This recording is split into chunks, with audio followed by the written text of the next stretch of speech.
It's Wednesday, December 7th, 2016. It's time for WorthPoint Chats with Harry Rinker. I'm Greg Watkins, the editor at WorthPoint.com. And I'm Harry Rinker. Good evening, Harry. How are you? Well, I'm doing fine. I am in Florida, Altamont Springs, Florida, where the temperature today was in the low 80s and the sun was shining. And my wife says that they're having snow up there, plus they're going to get hit with a lake fake of snow tomorrow and Friday. Hopefully it's going to be clear on Saturday so I can go home, and then they're going to get hit Sunday and Monday again. So back in Ohio, this is. Or Michigan, back in Michigan. Yes, it's back in Michigan. That's right. Yeah. Good. So, ho, ho, ho. And this is kind of a weird thing to be down in Florida. I'm a four-season guy.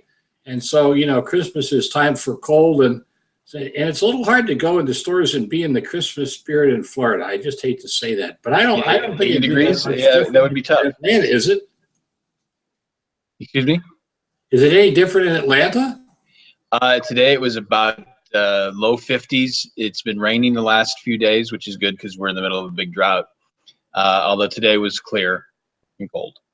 Yeah, well, I was kind of surprised when I got down here to Florida to find out that in the month of November, they had only 0.004 inches of rain, not enough to cover a dime. It rained maybe for 10 minutes while I've been here, but they're coming into drought conditions down here too. Yeah, it's bad throughout the Southeast. Well, one drought that's not going out there right now is the stock market. No, it's rolling. It's going. It's 19,500 at this point. Now, I am a big fan. I'm not saying that the Trump effect is going to have a real positive thing here, but I am a huge fan of this whole called optimism again in the economy. I hope it will continue into 2017. If it does, I think it bodes well for the antiques and collectibles trade, because even though we're still struggling for discretionary money, the truth of the matter is that if there's discretionary money out there, we'll get some share of it, and anything is better than nothing at the moment. That's right. I am picking up some notes from my contacts in the field that things are better out there than they've been in the past. By the way, are you familiar with a group called barnabys.co.uk, the website barnabys.co.uk? Specifically, no. Is it the auction house? It's a site not unlike WorthPoint in the UK, but on a higher end of it. But what it does is it covers some 1,600 auction houses, but it does market analysis and puts out monthly reports. I've been getting them. Somehow they just wound up in my mailbox, but I love to get them because, we live in a global world, and I'm curious to know what's going on elsewhere in the thing. And they did 10 major trends evident this past year, and I thought it'd be fun to talk about a couple of them here at the beginning of the show. The number one trend, they said, was the increasing importance of online bidding. Anecdotal as well as research evidence with the leading international auction houses shows that on average, 35% of the bids now come in over the internet. Is that right? Now, I don't know if that means successful bidders or not. Now, I know some auction houses, depending on the subject of the auction, where the internet bids are 60, 70%. I don't know why auctions are going to run sale rooms anymore. In fact, one of the things that they reported in here is the fact that, a lot of auction houses aren't bothering to issue printed catalogs anymore. It's all the internet. They're all going digital. Yeah, PDFs, right. I thought it was interesting that this trend that we see in the U.S. is also continuing overseas as well. Another thing that they did as a result of the online revolutions is auctioneers are cutting back on the number of catalogs they print, a massive and significant saving. And some are doing without catalogs at all, using online catalogs. And in a way, that's great for you guys because you can capture those a lot easier than you can a printed catalog. So part. That's right. That'd make it very easy for us. By the way, they said the Chinese market is down significantly, while the U.S. art market is stronger than it's been for some years. And there has been the American art market, and certainly the market for early American furniture has been in the doldrums for some time, but the Chinese market's down. Now, you know, a lot of Chinese were investing in buying that stuff, but one of the other things that they were talking about is the fact that one of the things that's driving the market is 20th century design, which I thought was fascinating because 20th century design is an international collecting phenomenon. I mean, it's one of the biggest factors we have. And by 20th century design, I mean industrial design. Anything associated with industrial designer or an industrial design movement, that's big thing. And of course, you know, if you're in Europe, they're not going to talk about the American designers, right?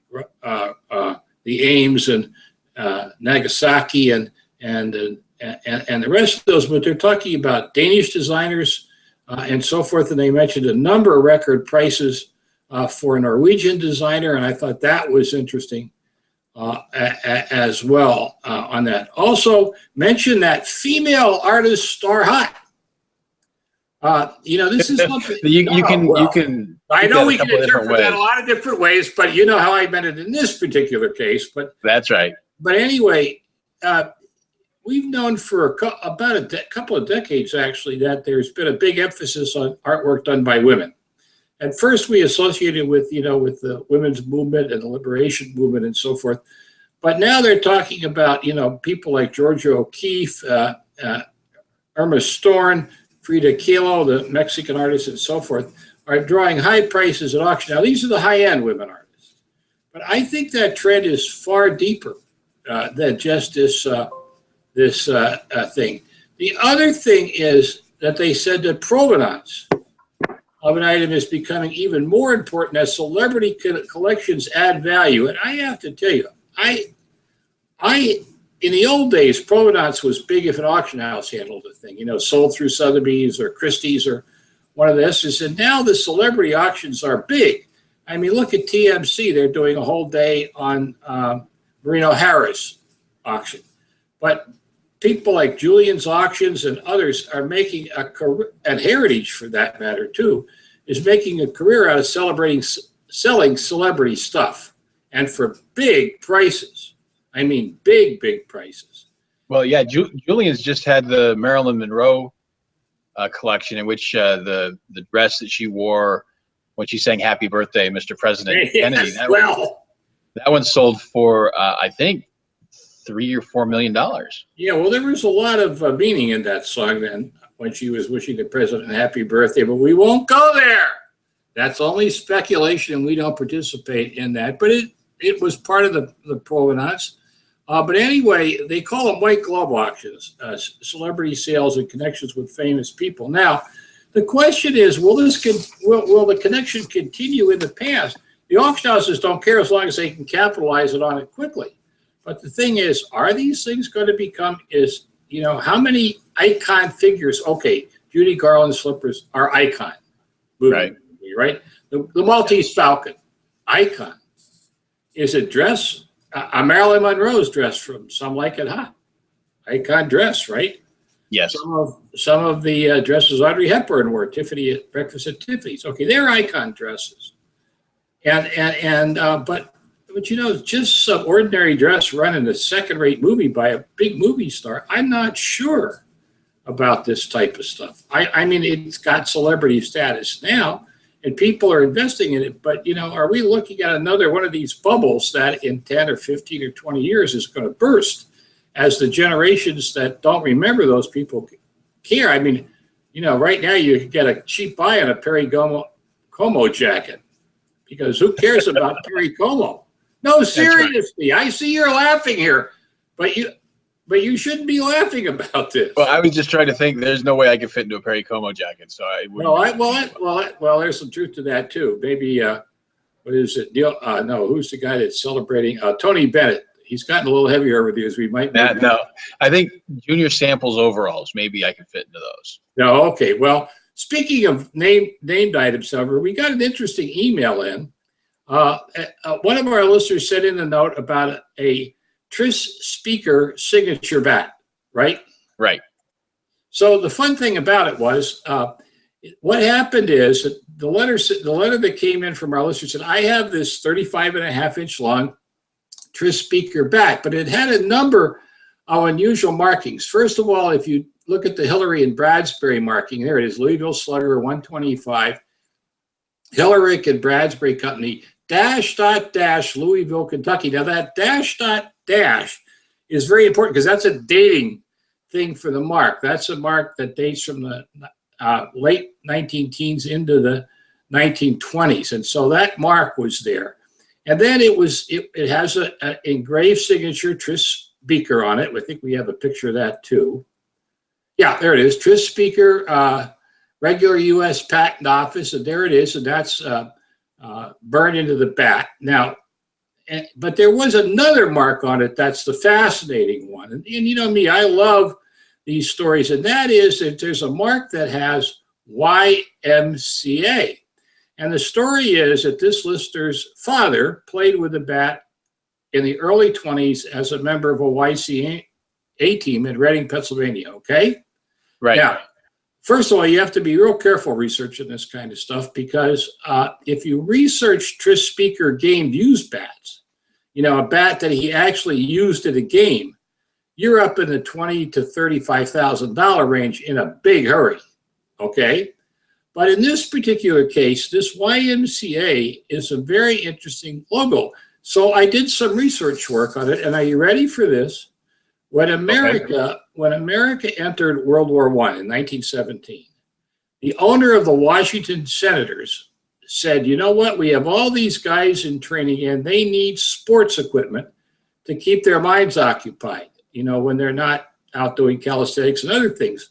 So he raised money to send athletic equipment, primarily baseball-related equipment, to military training bases in the United States. Well, Hillary and Bradbury heard about this, and they got involved with it. And Spalding, you know, that's the other big baseball gear, or, well, sporting gear manufacturer did this, and so did the YMCA.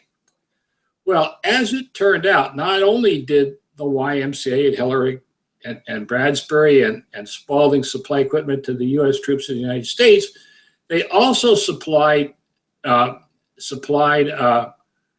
bats and balls to the troops overseas. In fact, the YMCA sent 144,000 bats overseas to American troops at their bases in the States. Now, let's go back to this. This is a regular bat that was sold over the counter, only this time sold into into this fundraising project to go to military bases, right? And Tris Speaker wasn't the only name that appeared in these bats. There were some common players, but there were also other famous players like George Sisler and Joe Jackson. Now, you remember the story about Shoeless Joe Jackson, right? He's not in the Hall of Fame because supposedly he was involved in the Black Sox scandal when they threw the World Series, right? Correct. Well, now, the other thing about these bats, before we go on to their value, is that these bats also were the same size and everything as the game-used bats that the star players used, only they didn't wind up in the major leagues. They wound up out in the countryside. So anyway, if you find a YMCA Shoeless Joe Jackson bat, you got about $3,500. The ones for the common players sell for, I don't know, anywhere from $250 to $350. But you know, Speaker was a Hall of Famer and a very famous baseball player of his time. And I think you're looking conservatively for a bat like this. It may be, you know, on the downside, $600 to $800, and the upside, $800 to $1,000. Now, you found a couple of bats, right? I did. I was not able to find the YMCA. Oh, well, let's go to that third. No, wait a minute. What else did you find there, though? But you found some Tris Speaker ones, right? Yes, right. So here's one that sold for $900 a couple years ago. Oh, there you look at that. Okay. That's not really helping there. So no, that's okay. But with the cork, so it does not have that dash mark, and it's got a different number. Right, and that's a later one. That's when Speaker's career went into the late 20s. So that must be a later one, but still, that's a good price. Yes. Maybe I'm a little conservative on the price I gave on the earlier one. What else have you got there? Well, let's back up here and see here. This one went for 1,200. All right, and what does it say? Oh, but no, this one. Oh, This one has. no, that's an important one though. There was also a series of Louisville Slugger bats, Tris Speaker side, that had a decal on them, and they are hard to find, very hard to find. And I picked up that price too, that 1,200 price, and I think that's one of the later ones again. But that's an interesting, and this is where when you're studying this thing, you know, in our business, if you're going to compare prices, apples to apples is really the biggie, and you can't have grapes to oranges to bananas and grapefruits. Right.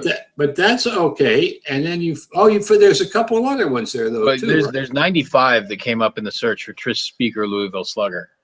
Really? But I didn't have time to go through and. Well, let's take one or two more of them there in that list that you just had up there a second ago. No, go back. There you go. No, up on there you go. What do you got on that one? Okay, so this one here, this is 675 that just sold a couple of months ago. All right. And it's a 401S. So again, that's later. Yep. Okay. But you know, here again, you can do this and you see how, you know, you say, well, I've never seen one of these. I don't know anything about them. Did you try to type in YMCA baseball bat, or you didn't try that one on me, did you? Let's try it. Just YMCA. Yeah, just type in YMCA baseball bat and see if we can get any other YMCA bats in there. There were also YMCA baseball, so don't be surprised if you come up with them. What's the one on the left there? Okay, the baseball or the bat? No. Wait a minute here. Here's a 1917, 1918 unused National League Baseball seam Y. Oh yeah, YMCA. So there's the YMCA logo right there on the top. And look what that sold for. Remember I told you, not only did they send 144,000 bats, but they sent close to 200,000 baseballs. Right. And so this one sold for $688. There must be some of these people must be really after this type of stuff. Well, I guess wouldn't it be crossover for military World War I? Well, I guess it must be. I would suspect that there must be more to it than just that. I mean, I never knew about these until I started researching them. So it's a kind of an interesting phenomenon here. What else did you find? Just now your curiosity has me piqued here. All right. Well, was Lou Gehrig part of that? I don't know. What does it see? What does it says here? Well, that's it's a Hillerich and Bradsby bat from the 20s. No, I don't think so. No. Well, here's a. Now, what is that? 1927 patch. All right. Well, I understand that, but that's later too. Okay. Here's Eddie Collins bat. YMCA. 80s White Sox, but that brought 381. So Eddie Collins isn't as hot as Tris Speaker. Right. Well, that makes sense. And I wonder, does that have the YMCA logo? It must have, right? It says it does. Let's get the pictures up here. Yeah, but so there it is. There it is. Right. And it also has the 125, so that must be part of that dot dash and a dot logo too. Yeah, let's see what the other pictures are. There's when you can see the need for. Oh no, I don't see the dot logo in there. I can't tell. It could be there. It's okay, but you know, once again, this is where when you do research work, you really have to understand the variety and variations of this. But I'm pretty comfortable. I have that person in the ballpark with this piece. Right, and you said what was that about? I liked it at 6,800, but now I begin to think maybe 800 to 1,000 is better. And the question is, in order to sell that and get that kind of money, you have to send it to a specialized sports auction house. One of my favorite is Hunt Auctions in Exton, PA. I know there's a number of other ones, but to be perfectly honest with you, there's a World War I YMCA bat for $40, but without any signature, I would guess. Oh, and by a different firm too, right? Well, it's made in Louisville, but I don't know if it it doesn't say it's a. Yeah, but there were a number of Louisville other firms that made them. There was a number of other firms that made them too. So, okay, enough. But that's interesting in and of itself. So there's a whole another part of history we don't know about, or we do now that we've talked about it. So that was kind of fun, right? Yeah. Okay, so here's another Louisville Slugger YMCA bat that sold for 67. Yeah, but again, with no star attribution on it. Yeah, it doesn't look like it does. Yeah, and so there again, it's probably pretty much the same bat, but look at the difference of brand makes, and look at the difference the name makes of who the brand is for. That's right. This the burned-in signature is what sells it. Makes a big difference out there, right? Yeah, but I do like these baseballs, and I like that the stitching is blue and red. Yes, patriotic though we were at the time. By the way, big week for me. I wrote column 1,560. All right, nice round number. And is that? Well, I know it's not a nice round number, but it's round in one sense. It's my 30th anniversary column. That's right. 30 years of weekly columns for Rinker on Congratulations on that. With never a deadline missed. And it was interesting to do it. It was interesting to do it because it gave me a chance to reflect back. Now, normally what I do I did it after the 20th column where I wrote the changes I'd seen in the last 20 years. And then when I did the 25th anniversary column, I did the changes I've seen in the last 5 years. And now I'm ready to write a series of columns about the changes I've seen between the 25th and the 30th column. And the thing is, where you would think there wouldn't be a lot of changes, but there are a lot of changes. And 5 years is a lot of time in this industry. Well, 5 years is, that's an excellent point you make. 5 years is a lot of time in this industry if you stop to think about it. And then if you go 1916 or 2016, that's 2011. We were just coming out of the 2008-2009 recession in 2011, 2012. And now we've gone through a number of things. I was trying to think back.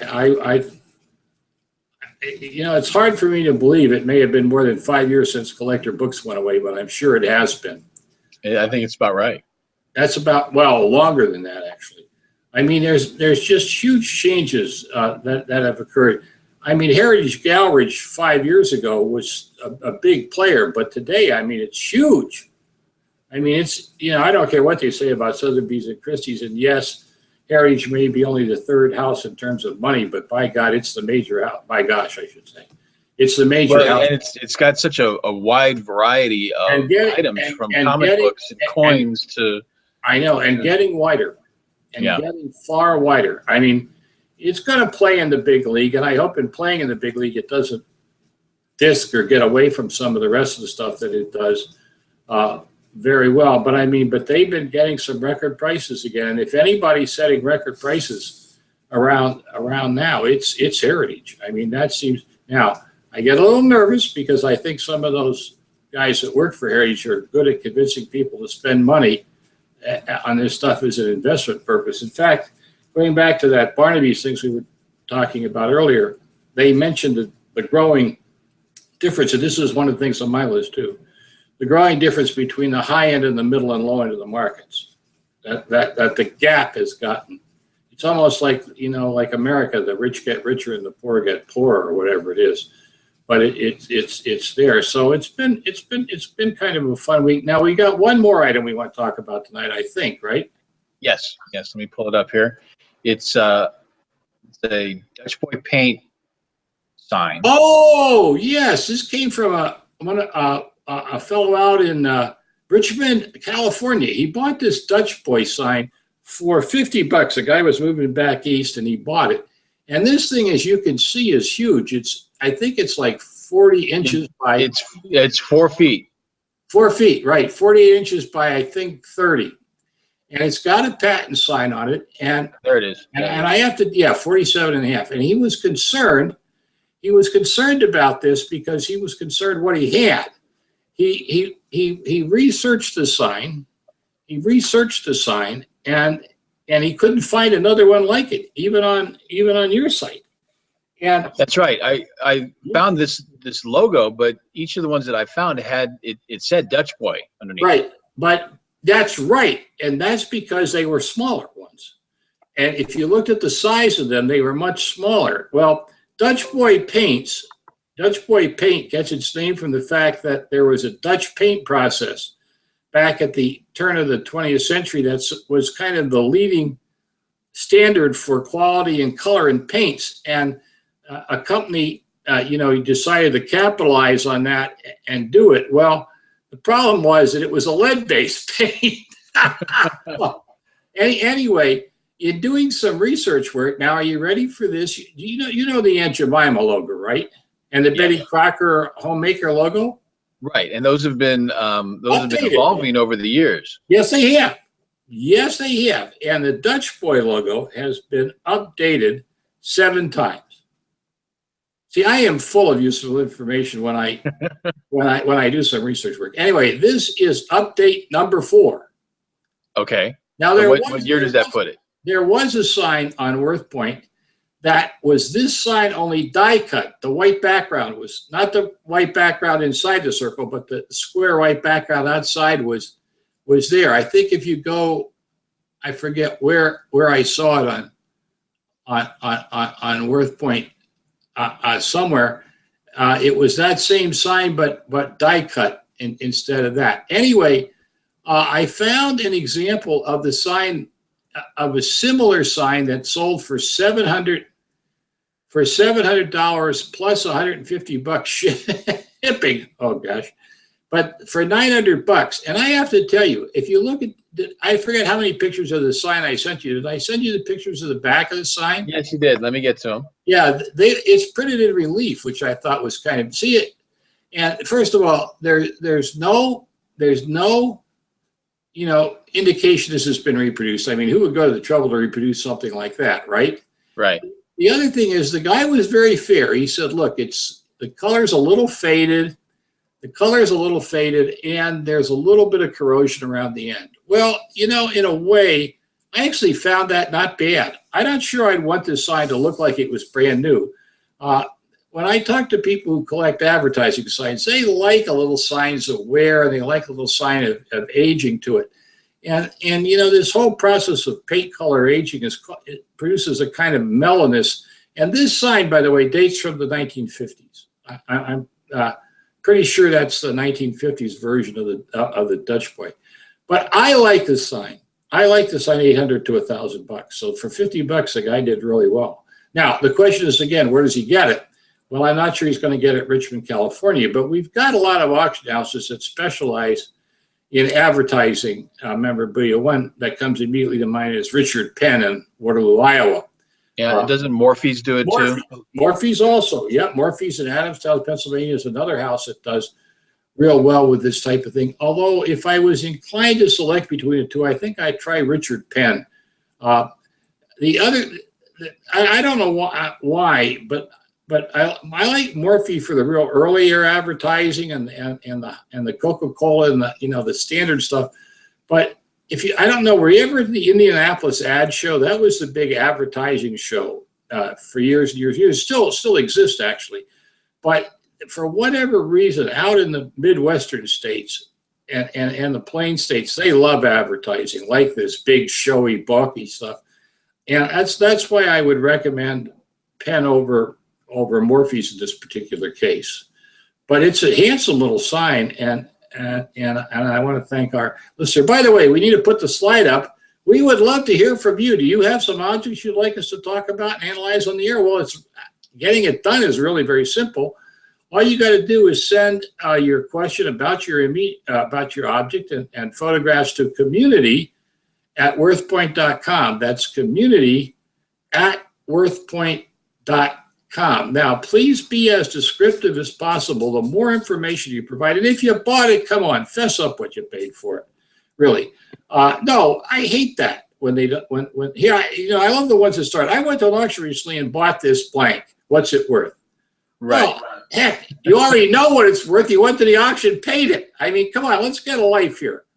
But anyway, no, the whole gist of it is and then send us pictures. And the more pictures, the better. You know, one of the things that we have done in these last weeks, we've answered those questions where we have like 2 to 5 pictures of the object, where we can really talk about the detail and the things that make it worthwhile. Right, and also measurements and oh yes, where it was bought and what the story behind it was. Yeah, absolutely. I mean, it was nice to see that measuring stick in the sign itself, right? Right. Well, that just shows how large it was, and that's really the key. Well, here it is, December the 7th, and we won't talk about Pearl Harbor memorabilia. Not such a good subject. You know, it's interesting.